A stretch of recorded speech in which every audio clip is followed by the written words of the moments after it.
So, in real life, the reactants that we're putting together to form products, they don't always combine so that we use both of them up at exactly the same time. So, our job here is to figure out a few things. First is, which one's going to run out first? It's a great question. That is called the limiting reactant. It is going to be the one that you run out of first. So it's the one that limits the amount of product that is ultimately made. So it says it's completely consumed. In English, it's the one you run out of first.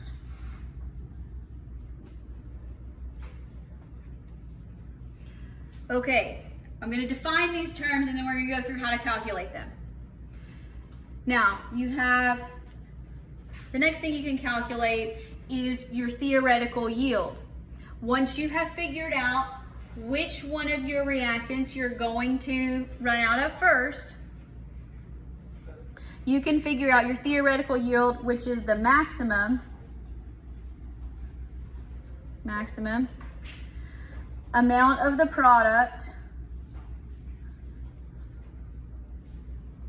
that could be made.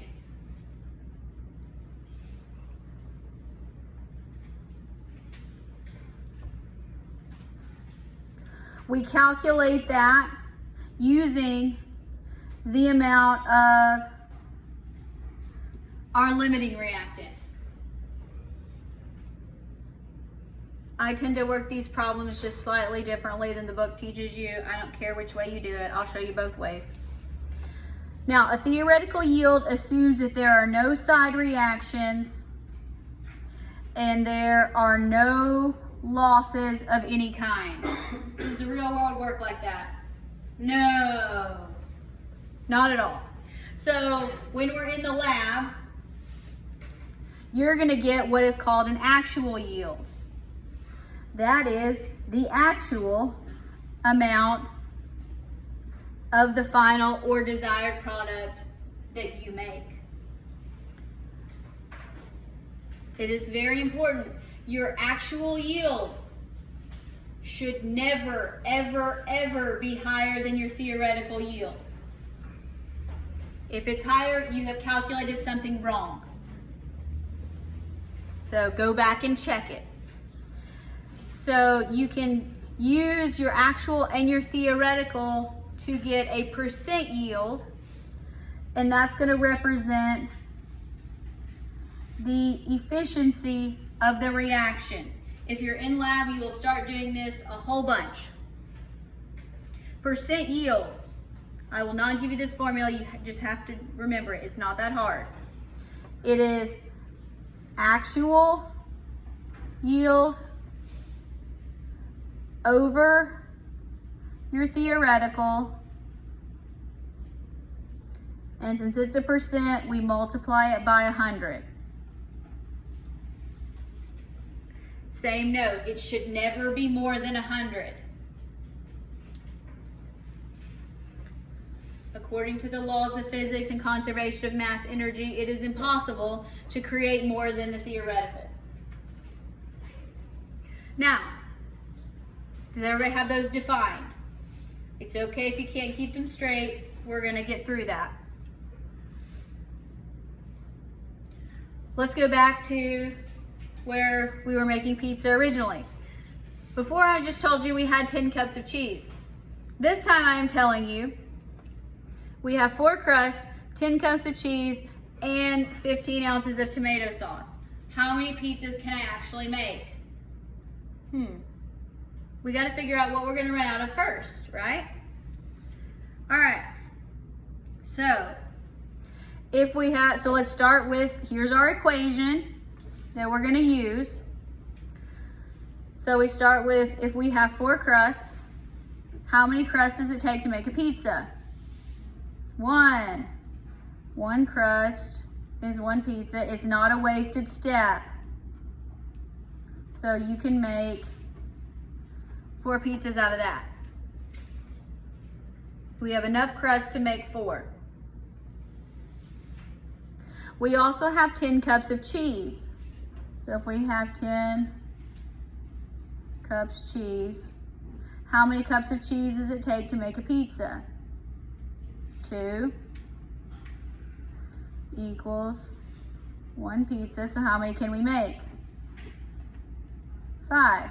Can we actually make 5? No, because we don't have enough crust to make 5. All right. So we also have 15 ounces of tomato sauce.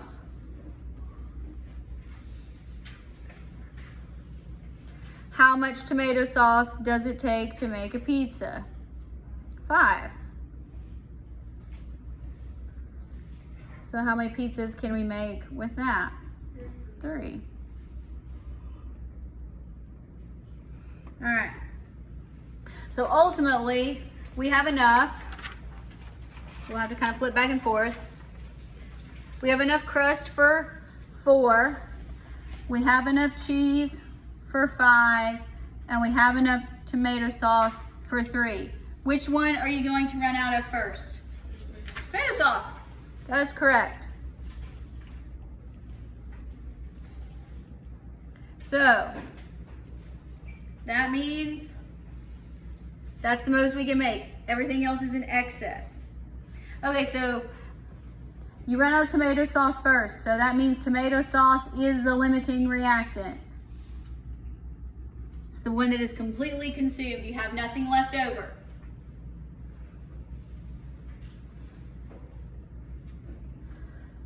The stuff that you have where you do have leftover is called excess. That's why in the problem it says reacts with excess whatever, you can just kind of ignore it. It tells you it's not a limiting reactant calculation. So what do we have in excess from our calculations here? Crust and cheese. I'll be nice, most calculations I'm only going to give you 2 reactants. You're welcome. All right. So our theoretical yield, how many pizzas can we make? 3. But I'm not the best cook and I drop one. Oops. So how many did we actually make? 2. I dropped one because we're not going to give it to anybody else. 5-second rule doesn't apply. Somebody was thinking that. Just admit it.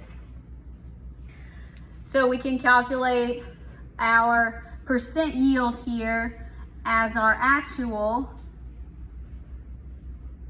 over our theoretical times 100, which will be around 67. If you do it the other way around and you get 150, you say that's not possible, and you flip it upside down. All right, so when we're going to do this in an actual chemical reaction, here are the steps. We always start with a balanced equation.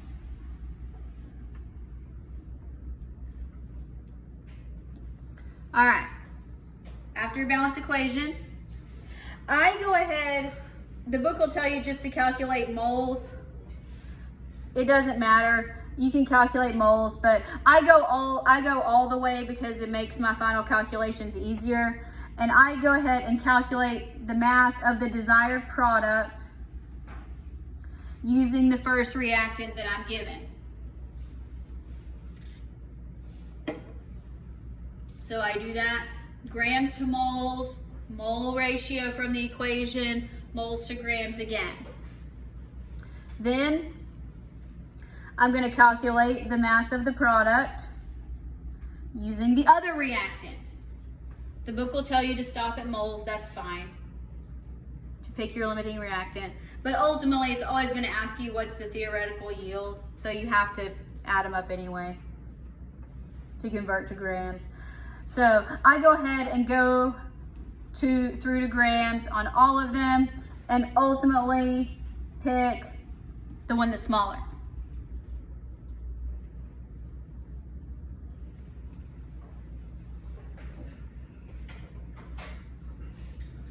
All right, so here we can pay attention to what the question is asking, and this is going to let us stop in moles. So it's going to save us a few calculations. But let's see, if we start with, here's our equation right here. 3 moles of nitrogen and 5 moles of hydrogen. Let's figure out which one is limiting and how much product, which in this case is ammonia, can be formed. So if we have 3 moles of nitrogen, this is just saving us some steps. How many moles of nitrogen are required in the equation? 1. Just 1 mole of nitrogen, and it produces how many moles of ammonia? That's 2. Okay?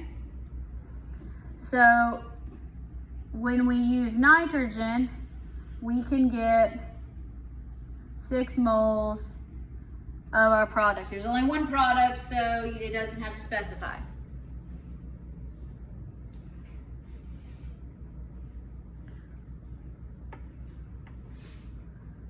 So we also have 5 moles of hydrogen. What happens when we use hydrogen? 5 moles of hydrogen.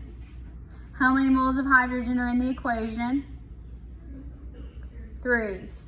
And we still get 2 moles of ammonia. So 5 times 2 divided by 3.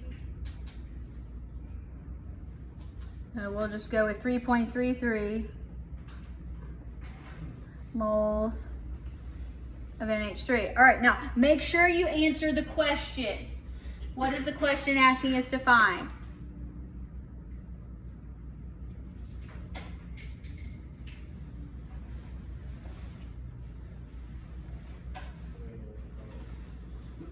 Okay, it's asking us to find how many moles of product. What else is it asking? The limiting reactant. Make sure you answer both questions, because most of you are probably going to go through and you're going to say, okay, pick the smaller one. This only answers half the question. So make sure somewhere where you answer the question, you either write in a sentence or you can write LR is, so your limiting reactant is hydrogen. And make sure you answer both the questions.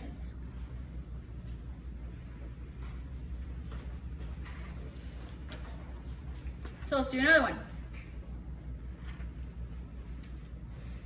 If we have 8 moles of nitrogen, 4 moles of hydrogen,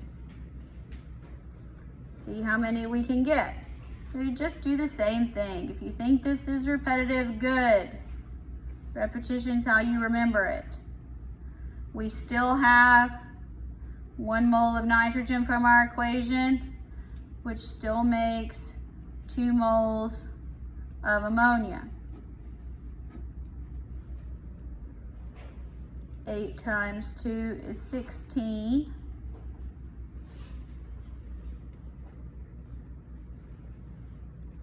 So it could be that one. But here we have 4 moles of hydrogen.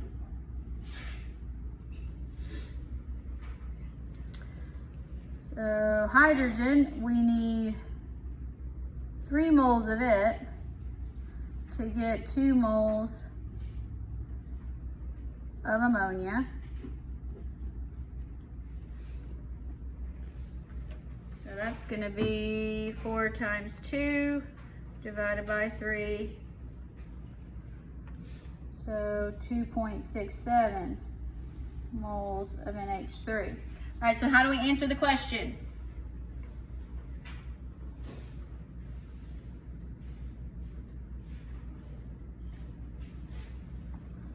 What is the limiting reactant? Hydrogen. Okay. How much ammonia can be made?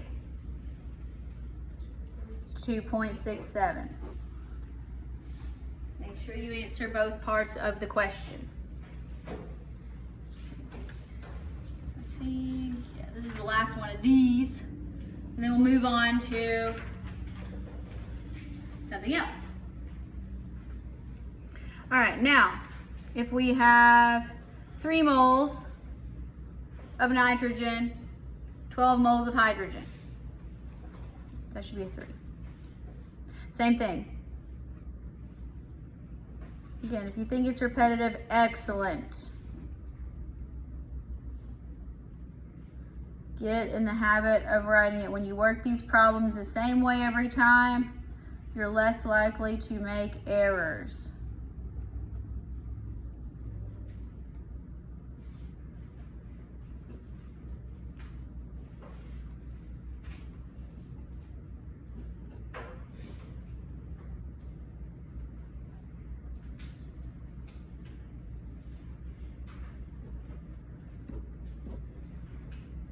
Hopefully you're seeing why it's important to indicate moles and grams of which substance.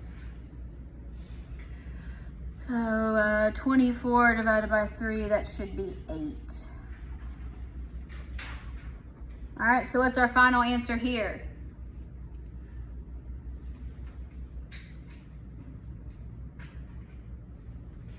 Nobody's going to be brave. What's the limiting reactant? Okay. And how many moles can we make? 6. All right. Turn the page. We'll do one more example today.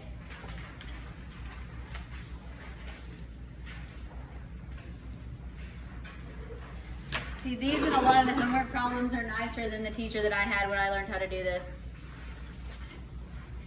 We always had to go straight from grams to grams and balance the equation and all that. So anyway, it works out. Here's our balanced equation. You're welcome. All right, we're going to start with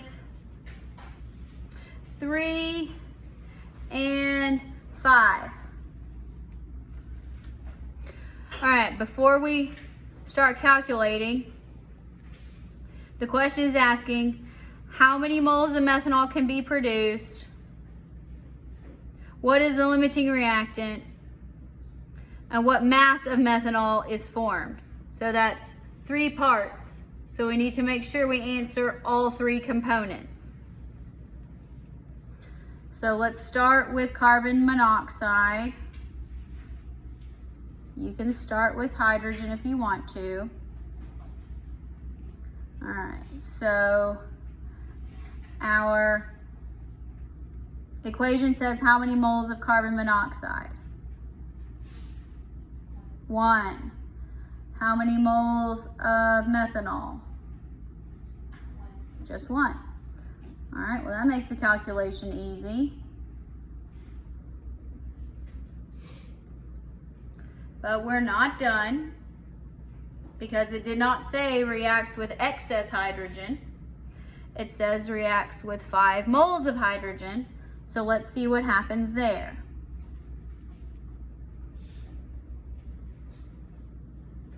In our equation, how many moles of hydrogen do we need? 2. How many moles of methanol do we get? 1.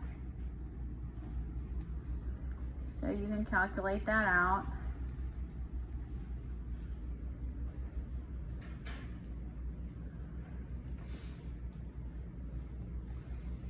All right, so we have answered part of the question. Do we know how many moles of methanol can be produced? 2.5, because it's smaller. What is the limiting reactant? H2.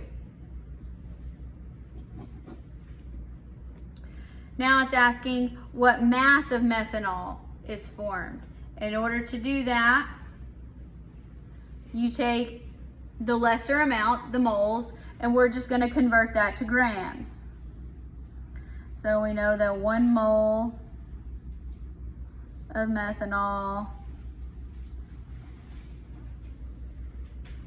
is how many grams? 32.05.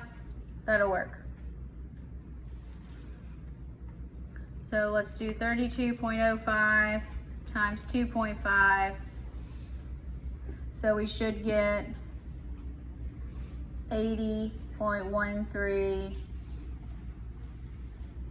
grams of methanol.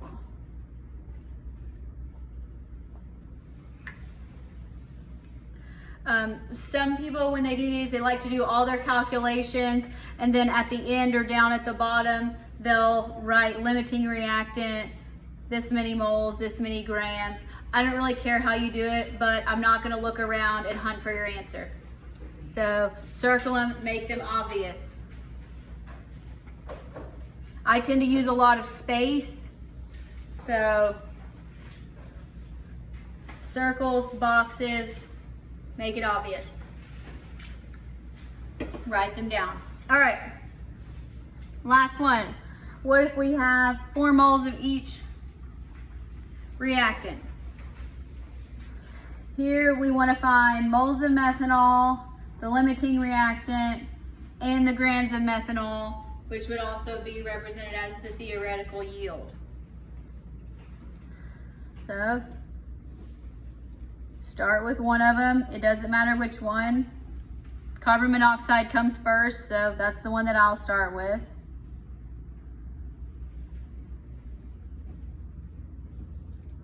And we know that 1 mole of carbon monoxide gives us 1 mole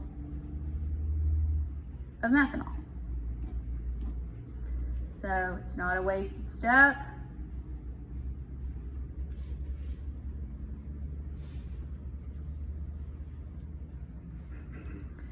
We also have 4 moles of hydrogen. And our equation says 2 moles of hydrogen gives 1 mole of methanol. So that has 2 moles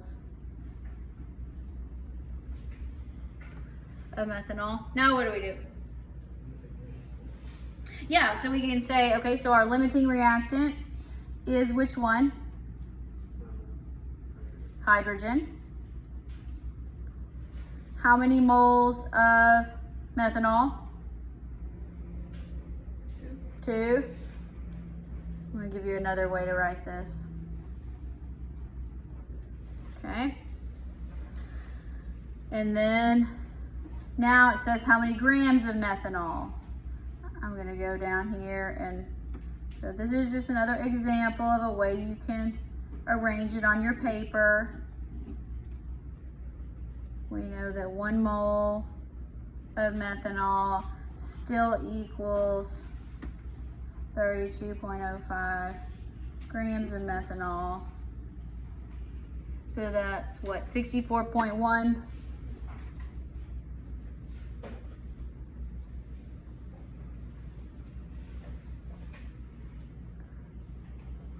So then you can write it up here.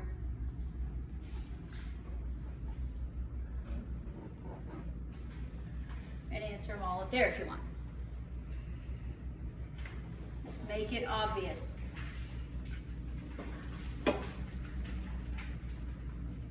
Alright, so far so good? Who's ready to go home? Yay! Alright, take out your index card, put your name, put today's date, and I want you to tell me a joke.